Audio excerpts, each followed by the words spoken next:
Hari ini kita akan berbincang-bincang mengenai apa sih yang dimaksud dengan penerapan valuasi ekonomi dalam pembangunan kelautan dan perikanan di Indonesia. Jadi dalam hal ini kita memberikan penilaian monetisasi, jadi penilaian dalam bentuk rupiah gitu ya terhadap satu kebijakan atau pembangunan yang kita lakukan. Konversi nilai laut menjadi dihitung secara rupiahnya gitu ya. Nah itu saya penasaran dengan metodenya, Bu. Dalam hal kita memvaluasi ekonomi ini atau memonetisasi ini sebenarnya metode dan teknik itu banyak. Assalamualaikum warahmatullahi wabarakatuh. Halo Sobat IPB, apa kabar? Selamat datang di IPB Podcast. Senang sekali pada hari ini saya Dina Nurdinawati dapat kembali hadir dan menyapa Sobat IPB semua dalam perbincangan yang tentunya akan sangat menarik. Sobat IPB, pernahkah Sobat IPB berpikir berapa nilai sebenarnya dari laut yang luas, di mana tidak hanya ikan, namun seluruh sumber daya alam laut serta yang terkait? Sayangnya, banyak dari nilai-nilai itu tidak tercermin dalam angka yang berakibat terabaikan dalam pengambilan kebijakan. Lalu bagaimana selama ini kebijakan kelautan dan perikanan memperhitungkan nilai ekonomi sumber daya alam laut? Untuk menjawab hal itu, IPB Podcast kali ini telah hadir dosen sekolah bisnis IPB University yang juga penulis buku Kebijakan Pembangunan Kelautan dan Perikanan berbasis valuasi ekonomi. Mari kita sapa bersama, yaitu Ibu Dr. Nimi. Selamat datang di IPB Podcast, Ibu Nimi. Ya, halo Mbak Dina, apa kabar? Baik, alhamdulillah. Terima kasih sudah berkenan hadir. Ya. Hari ini kita akan berbincang-bincang mengenai ini satu tema yang sangat penting ya Bu ya, dalam pembangunan, khususnya pembangunan kelautan dan juga perikanan di Indonesia. Untuk memulai perbincangan kita pada hari ini, saya akan bertanya mengenai apa sih yang dimaksud dengan penerapan valuasi ekonomi dalam pembangunan kelautan dan perikanan di Indonesia. Mengapa pendekatan ini penting dan relevan dengan kondisi kita saat ini? Ya. Jadi pendekatan valuasi ekonomi itu adalah bagaimana kegiatan pembangunan atau kebijakan yang ada khususnya di sektor kelautan dan perikanan itu menerapkan valuasi ekonomi. Jadi sebelumnya kita melakukan penilaian dulu. Apakah kegiatan tersebut atau pembangunan tersebut memberikan manfaat yang banyak atau manfaat yang banyak sekali kepada masyarakat atau tidak. Jadi dalam hal ini kita memberikan penilaian monetisasi. Jadi penilaian dalam bentuk rupiah gitu ya terhadap satu kebijakan atau pembangunan yang kita lakukan. Misalnya seperti ini, kalau misalnya kita mau membuat tambak udang gitu ya. Tambak udang yang kita akan bangun itu di daerah di sekitar hutan mangrove seperti itu. Jadi di situ kita akan menilai apakah tambak udang itu kita akan bentuk atau kita akan buat dengan menebas semua hutan mangrove, atau juga kita membuat tambak udang itu di sekitar hutan mangrove. Jadi kalau kita melakukan penilaian sebelum itu, tentu saja kita akan bisa memilih yang mana yang lebih menguntungkan secara ekonomi untuk kita, tapi tetap menjaga kelestarian sumber daya ikan. Sama juga seperti sekarang ini, orang membangun tol. Pembangunan tol dulu kalau kita tahu di misalnya ke bandara ya, di bandara ke bandara itu kan kiri kanannya dulu hutan mangrove. Kemudian pembangunan tol itu dilakukan dengan menebang hutan mangrove. Jadi kalau misalnya kita lihat sekarang terjadi banjir dan sebagainya, apakah yang jadi pertanyaannya itu adalah apakah memang pada saat pembangunan dulu itu tidak dilakukan valuasi ekonomi, di mana valuasi ekonomi ini kan tidak hanya melihat dampak langsungnya, tapi juga melihat dampak tidak langsungnya. Jadi banjir-banjir yang yang mengakibatkan kerugian itu sesungguhnya adalah dampak dari pembangunan yang seyogyanya dari awal kita menerapkan valuasi ekonomi ini untuk mengetahui apakah jalan tol itu kita bangun tepat atau kurang tepat seperti itu. Oke, menarik Ibu ya. Berarti kalau saya menangkap dari penjelasan Ibu tadi, tidak cuma aspek ekonomi yang diperhitungkan ya Bu ya, tapi juga aspek pembangunan berkelanjutan. Nah kalau Ibu melakukan, diminta untuk melakukan evaluasi ini Bu, tentang kebijakan kelautan dan perikanan yang selama ini sudah ada gitu ya. Seberapa jauh sih perhitungan nilai ekonomi tersebut sudah dilakukan? Apakah Ibu melihat bahwa ini ada gap ataupun celah yang sepertinya masih perlu diperbaiki gitu? Ya, sebenarnya kan banyak kasus yang saat ini sedang banyak yang lagi tren ya. Jadi kasus Raja Ampat dengan nikel yang itu ya. Itu yang lagi hits itu ya. Jadi itu kan sebenarnya kita kan tahu bahwa Raja Ampat itu adalah satu wilayah dengan ekosistem kelautan dan perikanan yang luar biasa banyak gitu ya, besar gitu. Tapi kemudian ada pembangunan atau penambangan nikel di situ. Nah, seyogyanya itu yang kita harus hitung. Apakah lebih baik kita menambang nikel di situ atau kita biarkan ekosistem itu, kelautan dan perikanan itu dengan terumbu karangnya, dengan keindahan alamnya dan sebagainya, di mana dari situ pun kita bisa mendapatkan pemasukan yang lebih tinggi juga gitu.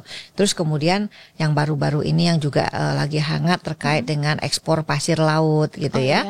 Nah, ekspor dan baru-baru ini kan juga keluar itu putusan MA untuk diminta dicabut itu PP nomor berapa itu kalau saya tidak salah nomor 23 tahun 26 tahun 2023 terkait dengan bagaimana pemanfaatan sedimentasi katanya seperti itu. Tapi kemudian ini kan sebenarnya PP ini kan tidak sesuai atau bertentangan dengan Undang-Undang Kelautan yang dikeluarkan tahun 2014. Jadi tentu saja kan sebenarnya kalau kita berpikir eksploitasi gitu ya, pasir laut kita ekspor gitu ya, walaupun katanya yang akan diekspor itu adalah sedimentasinya, tapi bagaimana membedakan antara pasir dengan sedimentasinya itu kan juga menjadi pertanyaan kita. Dan apakah kita akan mengawasi sepanjang hari gitu kan untuk orang melihat mengambil sedimennya saja gitu kan. Tapi ini pun berpengaruh sebenarnya akan mengakibatkan abrasi juga gitu ya. Jadi tentu saja hal ini harusnya menjadi perhatian kita bersama gitu, karena selain tadi bisa abrasi, terus kemudian juga akan mengganggu orang-orang atau nelayan di dalam melakukan pencarian ikannya seperti itu. Dan banyak lagi kasus-kasus yang lain. Kalau misalnya seperti Anambas juga sekarang kan lagi ramai juga pulau Anambas yang diperjualbelikan dan sebagainya. Jadi kalau kita bicara laut, sebenarnya kan kalau laut itu adalah wawasan Nusantara ya, yang harusnya dia menjadi pemersatu. Jadi kalaupun kita berbicara bagaimana kegiatan ekonomi dilakukan di laut tadi itu kan kita tidak bisa melarang, karena orang juga sumber perekonomian atau sumber pendapatannya dari laut. Tetapi bagaimana kita bisa memanfaatkan laut itu dengan tidak mengeksploitasi secara berlebihan, tapi kita mendapatkan keuntungan maksimum, tapi dengan tetap menjaga kelestarian sumber daya alamnya itu sendiri gitu. Karena kita tidak hanya berpikir bagaimana kita memanfaatkan saat ini, tapi bagaimana juga anak cucu kita 10 atau 20 tahun yang akan datang menikmati yang sama dengan apa yang kita nikmati saat ini gitu. Jadi memang betul ya Bu ya, konsep pembangunan berkelanjutan tadi itu tidak hanya masa kini tapi juga pemenuhan kebutuhan generasi di masa yang akan datang. Ibu, kalau saya membayangkan gitu ya, bagaimana tadi manfaat ataupun nilai laut misalkan kemudian dikuantifikasi, dimonetisasi tadi kalau Ibu sampaikan ke dalam bentuk uang gitu ya, itu mungkin akan orang-orang akan lebih percaya dan akan lebih meyakinkan gitu kan kalau data sudah tersaji dalam bentuk angka, apalagi uang. Nah, tapi apakah itu tidak terkesan sangat teknis ya Bu ya, atau jangan-jangan orang-orang nih jadi orang kalau melihat angka dulu ada beberapa orang yang ngelihat rumus tuh langsung aduh takut gitu ya.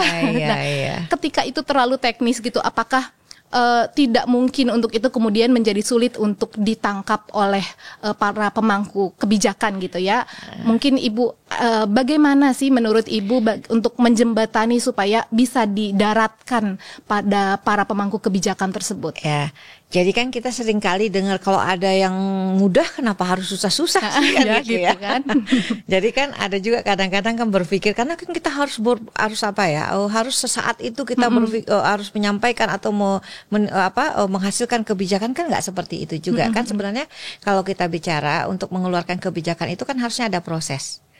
Proses. Jadi itu yang kita selalu dengung-dengungkan bahwa ada kerjasama ABG di dalamnya. ABG itu akademisi, businessman, government, gitu ya. Jadi bagaimana seyogyanya kebijakan yang dikeluarkan itu seharusnya ada kerjasama ABG ini tadi ya. Apa kerjanya, misalnya apa yang harus dilakukan oleh akademisi gitu ya. Nah, disinilah peran akademisi seyogyanya sebelum kebijakan itu dikeluarkan, maka perlu dilakukan pengkajian gitu kan. Nah, jadi valuasi ekonomi ini bisa masuk di ranah itu, ranah akademisi untuk mengerjakan itu. Nah, kemudian kalau kita lihat lagi setelah di hasil kajian itu kita hasilkan, baru kemudian kita masukkan kepada pemerintah yang nanti akan akan menerapkan kebijakan tersebut. Tapi sebelum itu kan pemerintah harusnya melakukan konsultasi publik dulu. Okay. Nah, pada saat konsultasi publik dilakukan kan di situ kan mengundang pelaku usaha. Jadi bagaimana kebijakan yang akan kami terapkan ini apakah kita bisa laksanakan? Karena kan tidak bisa juga kalau kita namanya kolaborasi, bekerja sama kan nggak boleh satu yang lebih unggul, satu yang tidak gitu kan, tidak bisa seperti itu. Disitulah yang sayogyanya kita harusnya bisa saling mendengarkan. Jadi fungsi konsultasi publik itu adalah kita juga mendengarkan dari pelaku usaha bahwa seperti ini loh kondisinya. Jadi saya tuh dulu pernah punya pengalaman membantu menyusun RZP3K, Rencana Zonasi Wilayah Pesisir dan Pulau-Pulau Kecil. Di situ kita mengundang SKPD yang ada di kabupaten ya, karena ketika itu kan memang undang-undangnya itu dikelolanya itu di kabupaten. Jadi dulu ada undang-undang penggantinya juga tahun 2014 itu Undang-Undang Nomor 24 kalau saya tidak salah, yang terkait dengan pengelolaan sumber daya itu ya, yang tadinya kabupaten terus berubah menjadi provinsi. Tapi waktu itu yang saya kerjakan waktu itu masih dikelola di kabupaten. Jadi kemudian dikumpulkanlah semua SKPD yang ada di kabupaten, kemudian kita susun rencana zonasi berdasarkan informasi dari mereka, kesesuaian lahan dan sebagainya. Nah, dari situ kita bisa mendapatkan bahwa ada sesuatu tempat yang memang selama ini digunakan misalnya untuk budidaya rumput laut, tapi ternyata berdasarkan hasil penelitian kita tidak sesuai karena lahannya itu di situ nggak cocok untuk rumput laut dan sebagainya. Tapi itu dikomunikasikan. Jadi pada saat konsultasi publik itulah dikomunikasikan hasil penelitian yang dilakukan oleh akademisi tadi, kemudian disampaikan ke pemerintah, kemudian bersama-sama dengan pemerintah melakukan konsultasi publik, dapat masukan dari mereka. Jadi bisa jadi juga ada hal yang disampaikan bahwa itu tuh cocok kok untuk rumput laut karena kami sudah bertahun-tahun, sudah berpuluh tahun, sudah berapa turunan melakukan itu di situ. Nah, disitulah kita akan bisa menjadi pertimbangannya apakah memang kita juga bisa sampaikan bahwa sekarang sudah nggak sesuai lagi karena di sana misalnya sudah banyak industri, sudah banyak limbah dan sebagainya sehingga rumput laut yang kita hasilkan nanti nggak kurang baik dan sebagainya. Jadi konsultasi publik itulah sangat berperan sekali gitu ya terhadap apa yang kita lakukan ini. Jadi kalau saya sih selalu berpositif thinkingnya bahwa sebenarnya nggak ada yang sulit kalau kita mau, asal ada kemauan pasti ada jalan gitu kan ya. Berbicara soal tadi Bu mengkonversi nilai laut menjadi dihitung secara rupiahnya gitu ya. Nah itu saya penasaran dengan metodenya Bu. Itu gimana sih Bu caranya dan metode apa yang paling cocok sih misalkan di Indonesia ini? Ya. Jadi kalau kita kan gini, kalau dalam hal bicara valuasi ekonomi itu kan kita tidak hanya menilai yang kegunaan langsung, tapi kan kita juga menilai kegunaan yang tidak langsung dan juga kegunaan yang misalnya option value yang di situ kita memilih yang mana yang kita akan kita kerjakan, dan ada ambiguous value juga yang warisan gitu ya, terus kemudian ada existent value-nya gitu. Jadi semua itu kan kita bisa ukur gitu ya. Kalau misalnya ya manfaat, contoh lagi hutan mangrove gitu ya. Manfaat ekonomi hutan mangrove adalah kita bisa menghasilkan uang dengan menebang hutan mangrove, menjadikan dia adalah sebagai bahan bakar arang dari hutan mangrove itu kan bisa ya, kayu bakar dan sebagainya, dan bahkan itu juga bisa dijadi untuk bahan untuk membuatkan kapal gitu ya, kayunya gitu. Nah itu kita bisa jual itu. Tapi kan kemudian secara ekonomi kan kita memang terus kita bisa menangkap ikan di situ, dapat ikan juga kan di sekitar hutan mangrove. Tapi kan kemudian kita misalnya kalau kita menebang, berarti kan kita tidak memikirkan dampak ekologisnya gitu ya, karena kita tahu bahwa hutan mangrove itu adalah tempat spawning ground, nursery ground.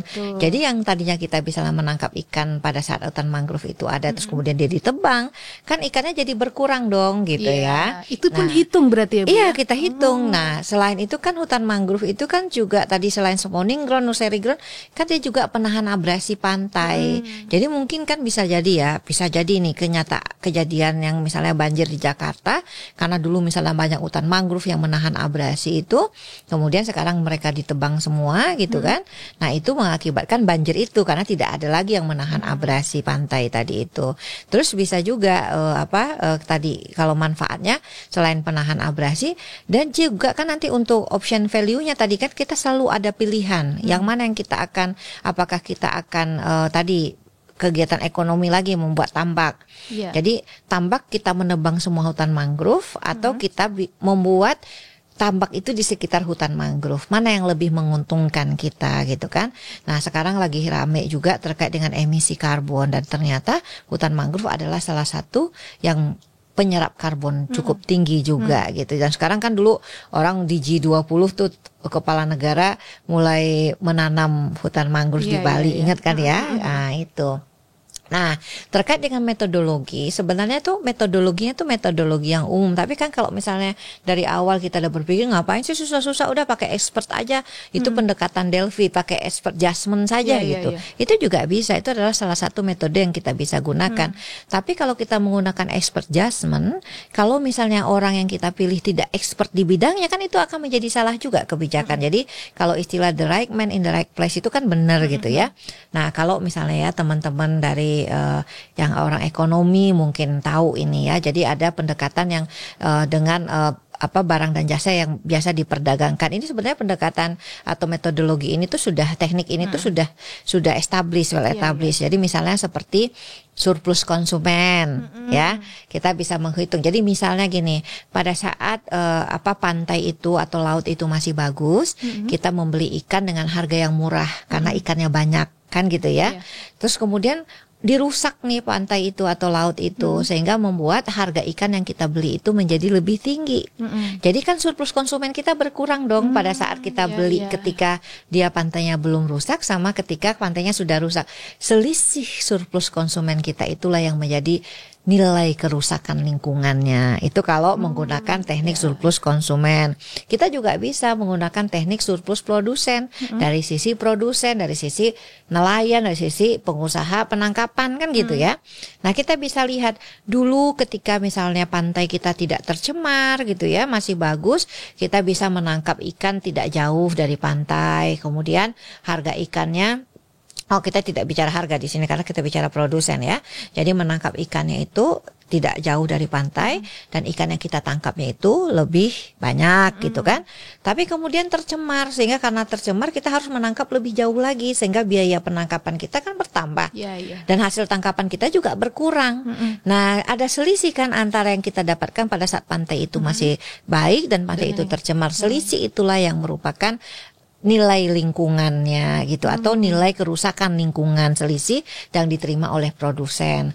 Kemudian ada lagi yang kita bisa menggunakan tadi yang saya ceritakan tadi terkait dengan rehabilitasi mangrove. Itu kan kita bisa menggunakan productivity approach itu ya. Jadi bagaimana produktivitasnya itu kalau misalnya kita rehab dia dan apa yang kita bisa hasilkan itu kita bisa. Dan kalau itu sudah banyak juga penelitian sebenarnya yang dilakukan untuk berapa nilai hutan mangrove itu misalnya ya. Kalau ada juga yang sudah saya kutip itu kalau saya tidak salah di buku saya itu, jadi nilai hutan mangrove itu 3.000 US dollar per hektar per tahun.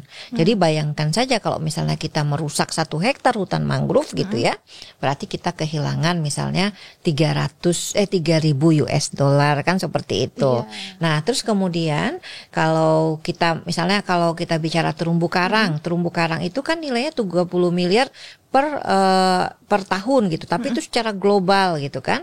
Nah kalau kita lihat itu lagi, kalau secara global Indonesia itu di dunia 18% itu terumbu karang itu ada di Indonesia gitu kan. Berarti kan luar biasa banyak itu sekali kalau kan. Kalau dikalikan dengan nominal tadi ya Bu. Itu teknik yang well established, tapi ada juga teknik yang tidak well established gitu. Maksudnya tuh yang jarang digunakan kalau misalnya barang itu tidak diperdagangkan. Jadi misalnya kalau orang pakai metode travel cost method. Apa tuh Bu? Travel cost method itu, jadi kita lihat ya orang datang ke Indonesia itu dari Amerika, dari Australia, dari Europe gitu ya datang.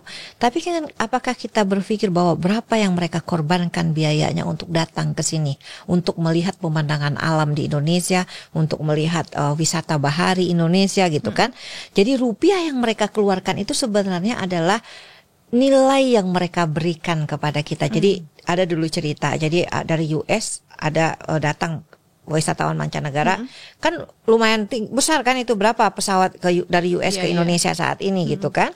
Kemudian dia masuk ke Indonesia murah banget ya, cheaper katanya gitu. Masuk ke salah satu misalnya ke Taman Nasional Laut atau apa gitu kan. Nah di situ kita bisa lihat bahwa begitu dihargainya oleh orang wisata alam kita itu atau wisata bahari kita itu atau alam kita itu, sehingga mereka rela datang dari jauh. Nah itu kita bisa gunakan pakai metodologi atau teknik travel cost method itu. Tapi ada lagi juga yang kita bisa gunakan terkait dengan hedonic pricing. Jadi kalau ini kan saya juga bisa contohkan, itu kan pendekatan nilai kekayaan ya. Jadi kalau misalnya Mbak Dina nih, kan yang contoh yang paling ya, mau beli rumah kan, Mbak Dina mau beli rumah yang Mbak Dina mau beli itu yang di depan taman gitu kan. Coba Mbak Dina cek deh harga rumah itu yang di depan taman sama yang di depan taman lebih mahal yang mana? Pasti lebih mahal yang di depan taman, betul, kan. Betul. Jadi selisih harga rumah itulah yang menjadi nilai yang Mbak Dina berikan terhadap taman itu dari pembelian rumah tersebut gitu kan.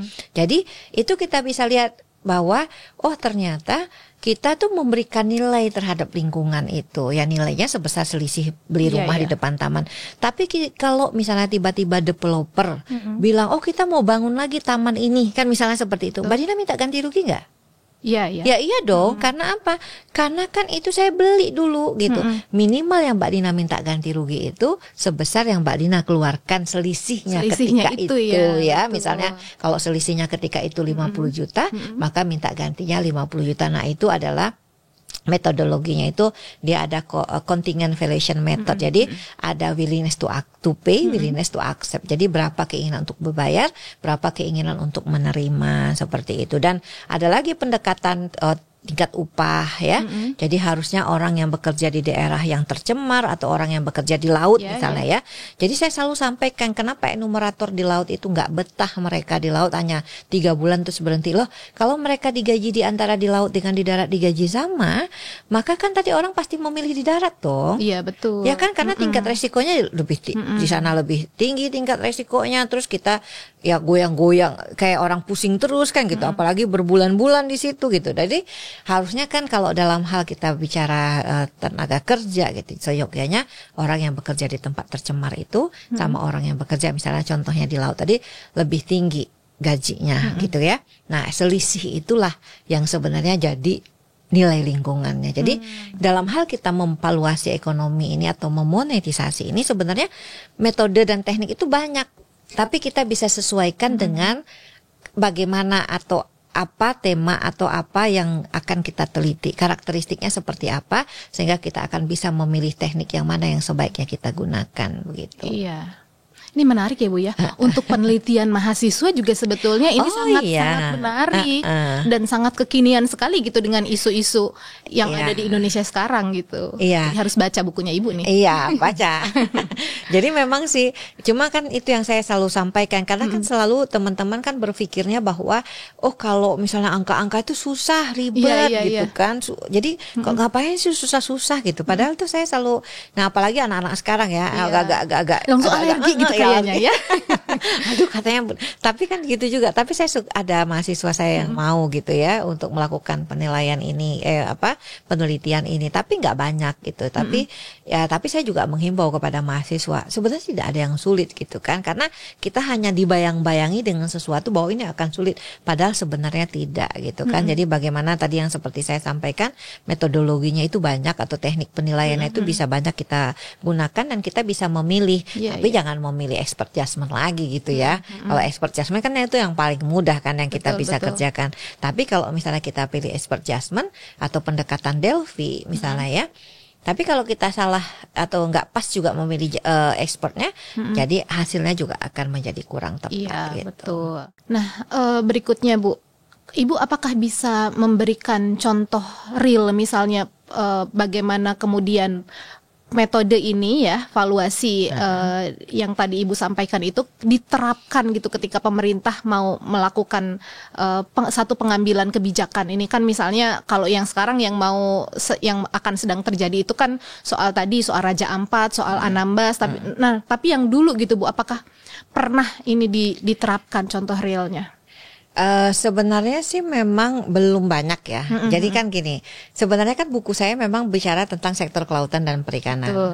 Tapi sebenarnya itu tidak, sebenarnya itu bisa karena memang contoh-contoh saya banyak di sektor kelautan dan perikanan. Jadi contoh sederhana ya, misalnya ya.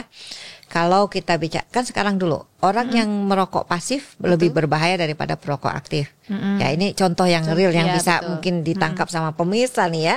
Nah sekarang kan sudah dibuatkan tuh tempat-tempat untuk orang khusus untuk perokok aktif. Betul. Itu kan sebenarnya langkah bahwa dalam jangka panjang itu kan berbahaya. Merokok itu kan sudah disebutkan menyebabkan penyakit jantung, paru-paru dan sebagainya. Tapi akan berakibat lebih berbahaya lagi kepada perokok pasif tadi itu, sehingga langkah pemerintah misalnya atau langkah yang sudah dilakukan itu dibuatlah tempat-tempat khusus untuk perokok ya. Jadi biarkanlah sesama perokok itu saling mematikan gitu kan dirinya masing-masing gitu kan. Orang-orang yang lain tidak usah diajak gitu betul. ya. Nah, itu contohnya. Terus kemudian sebenarnya kan juga kita kan selalu bicara illegal fishing kalau di perikanan ya. Jadi sebenarnya kan dengan kita memonetisasi ini atau kita menilai ini, sebenarnya kan nanti pemerintah seyogyanya nggak usah khawatir lagi. Misalkan kenapa kok banyak sekali illegal fishing yang masuk kapal-kapal masuk ke kita untuk mencuri ikan. Ada apa kan gitu. Jadi kan seharusnya kalau kita sudah bisa melakukan penilaian gitu ya, bahwa berapa besar kerugian kita kalau misalnya illegal fishing itu kita biarkan, dan apa yang kita harus lakukan? Kenapa kita tidak menambah misalnya kapal pengawas perikanan? Jadi kita bisa lihat, oh ternyata kerugian kita sebesar X rupiah gitu misalnya kan. Jadi dari X rupiah itu kenapa kita tidak belikan kapal? Kita memang berinvestasi, kenapa tidak berikan kapal pengawas yang bagus gitu ya? Tapi nanti kita akan dapat X kali X kali X, jadi betul. Double X gitu dan sebagainya gitu kan.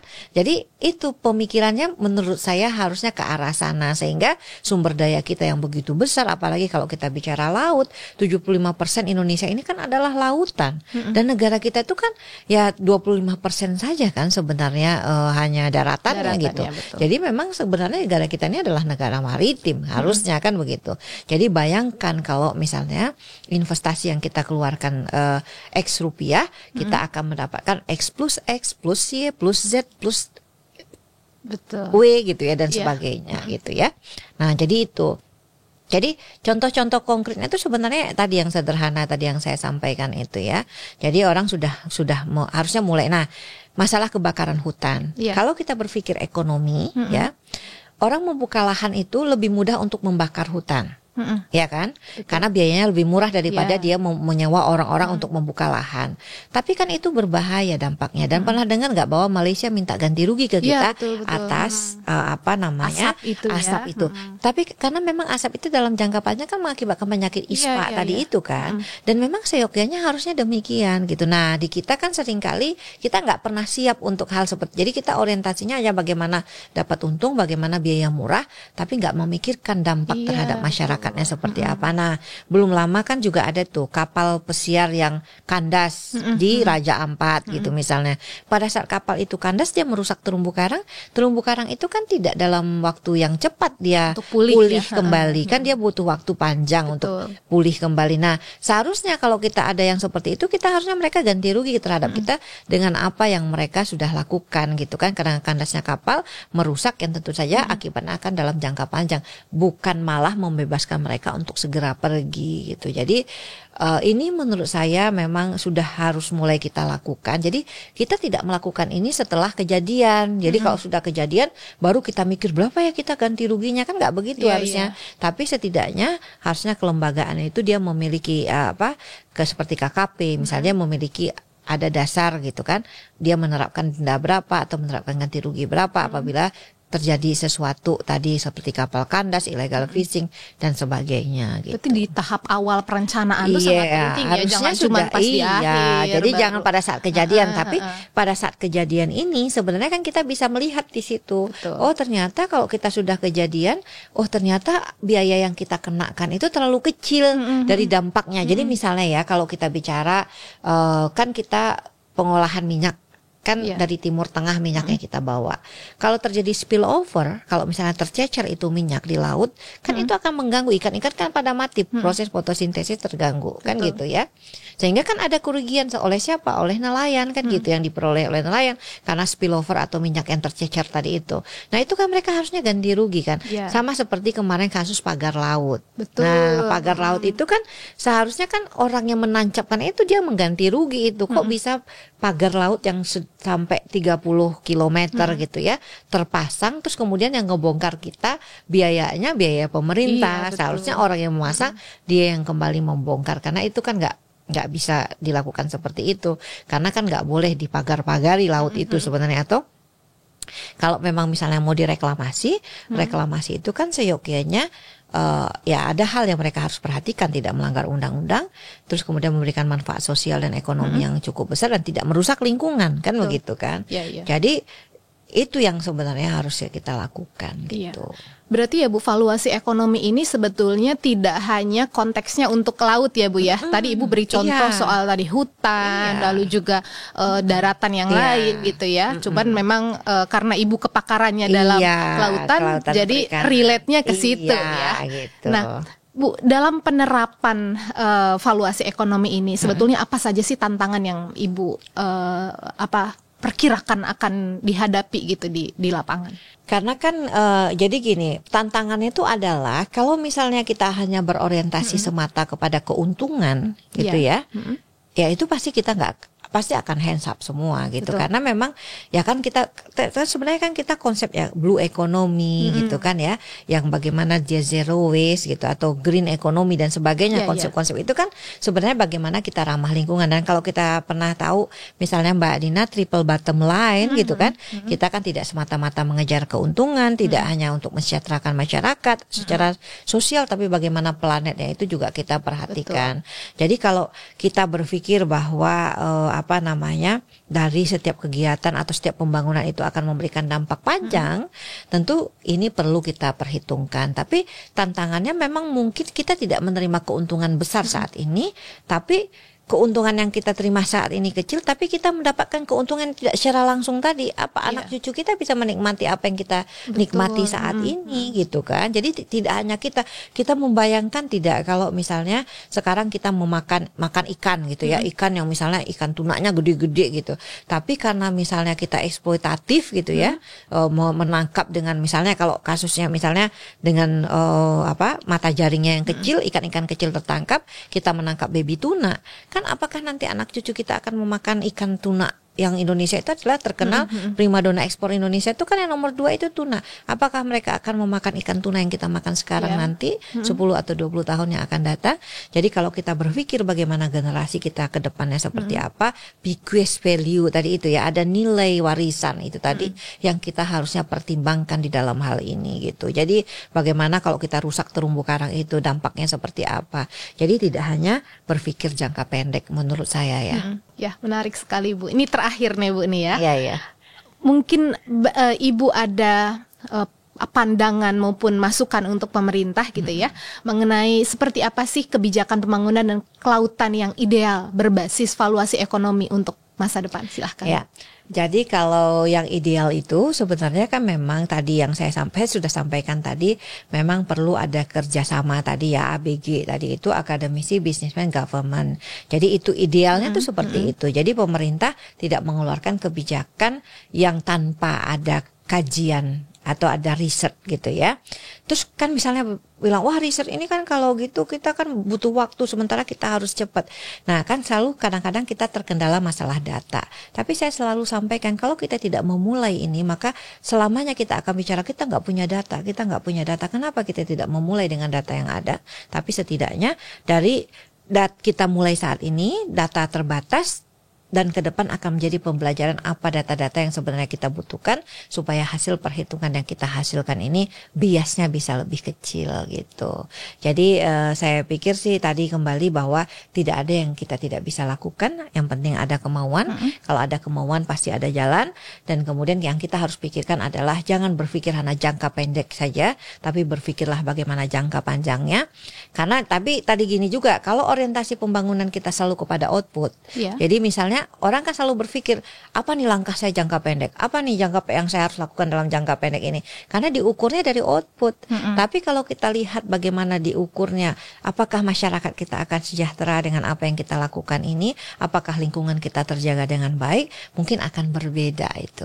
Ya, jadi tidak semata-mata bahwa pembangunan yang kita lakukan itu mengejar keuntungan semata, tapi kita juga memperhatikan bagaimana lingkungan tadi itu dampaknya terhadap lingkungan. Karena kalau kita tidak memperhatikan lingkungan ini, tentu saja ya tadi nggak akan dapat menikmati lama sumber daya yang kita miliki itu tadi. Walaupun dia adalah renewable resources yang bisa pulih, tapi kalau tidak dikelola dengan baik kan dia juga akan sampai ke zona kritis tadi itu. Baik, terima kasih Ibu Dr. Nimi atas ilmu, perspektif, dan juga pengalaman yang luar biasa. Mudah-mudahan ini bisa menjadi pengantar bagi kebijakan kelautan dan perikanan di Indonesia yang lebih adil, bijaksana, dan juga tentunya berkelanjutan. Bagi Sobat IPB yang ingin tahu lebih lanjut mengenai apa yang kita perbincangkan pada hari ini, yaitu mengenai valuasi ekonomi kebijakan kelautan dan juga perikanan di Indonesia, Sobat IPB bisa membaca langsung di buku ini. Ini adalah buku yang ditulis langsung oleh Ibu Dr. Nimi, pembicara kita pada hari ini, berjudul Kebijakan Pembangunan Kelautan dan Perikanan Berbasis Valuasi Ekonomi. Demikian Sobat IPB Podcast kita pada hari ini. Saya Dina Nurdinawati, mohon undur diri. Wassalamualaikum warahmatullahi wabarakatuh. Waalaikumsalam.